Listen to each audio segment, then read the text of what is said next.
但是，毋是咱所想的遐简单，背后拢有家己的考量。讲到这陆俄战争已经超过3年啊，联合国安理会含大会拢伫咧议事表决含陆俄战争相关的决议。伫安理会顶头呢，美国版本的草案无讲到罗西亚是侵略者，也无明确承认乌克兰的主权，敢若呼吁讲这战争就要赶紧来结束。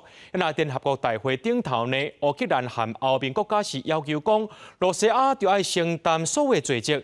美国说是投反对票，这两项决议呢，美国和罗西亚的立场是同款的。联合国安理会第二次开会表决由美国提出的草案，呼吁赶紧结束陆俄冲突。不过美国是无讲罗西亚是侵略者，也无明确承认乌克兰的主权，敢若表达中立的立场。落尾的投票结果是以10票赞成、5票弃权通过。原来会当注意的是，罗西亚甲中国拢对此投下赞成票。这是伫陆俄战争爆发以来，美国和罗西亚的立场同款。不过美国的长期盟友，包含英国和法国，拢选择弃权。The United States sincerely appreciates Council members' support for this resolution and applauds the action. No peace will be sustainable without Ukraine's consent. 外交人士解读讲，美国伫安理会草案含投票的意向，显示川普上任了后，进前美国政府声援乌克兰的立场已经转向。伫陆俄战争的议题顶面，川普公开和欧洲的盟友见面，也当咧寻求修复和罗西亚的关系。另外，安理会常任理事国英国和法国拢有否决权，毋过拢投弃权。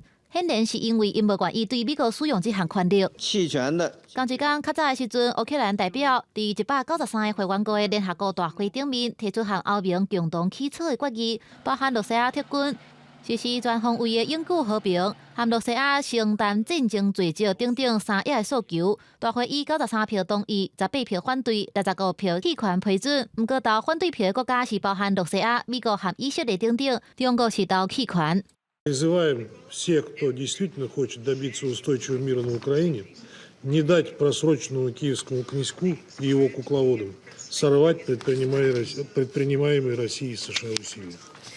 Благодарю вас. 会当注意的是，过去伫联合国的投票，罗西亚通常会否决由美国所主导的决议。不过，这两届的决议，美国和罗西亚立场是同款。另外，联合国大会决议虽然有分量和道德权威，不过却无法律的约束力。